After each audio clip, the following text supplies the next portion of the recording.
از درس بیرون است. ما از کسی از دستش کتاب نگرفتیم، کسی از وزیر معارف و علم تاجیکستان با تنقیدهای اخیر درباره مارشировکای دانشجویان پاسخ داد و بحث‌های اطراف این موضوع را یک چیزی خسکی نامید.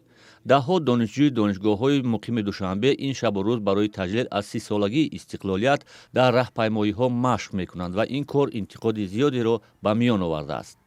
وزیر معارف گفت درباره مارشировка آنقدر بحثی به میان آمده است که گویا در تاجیکستان یگان مشکلات دیگر نباشد. این قدر پرابلم در مرز تاجیکستان و افغانستان است.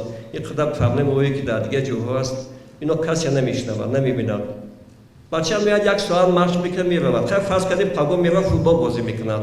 با مشق ورزشی مشغول میشود. با یا مشق فرهنگی دیگه مشغول میشود. نباشه پیش روش بگیریم اینا.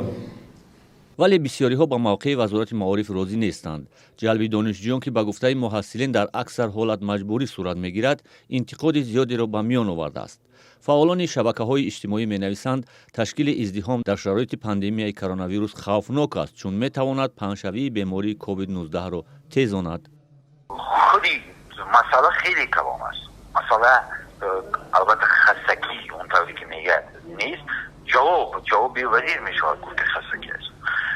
اما آنچه که به مثلا نمونه آورده است از کشورهای آمریکای جنوبی، من و چند نوار پیدا کردم و اونها را در فیسبوک گذاشتم که ببینید در اونها شیوه زوری همین معرکات اون است.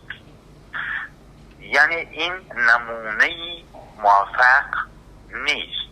اما وزیر معارف گفت به خاطر تجلیل جشن استقلالیت این چیز ضرور است. مقامات در تاجیکستان 15,000 دانشجوی دانشگاه‌های پایتخت را برای شرکت در راهپیمایی‌ها و نمایشنامه‌ها بخشیده به جشن 30 سالگی استقلال تاجیکستان جلب کردند. مراسم قرار است 9 سپتامبر امسال برگزار شود.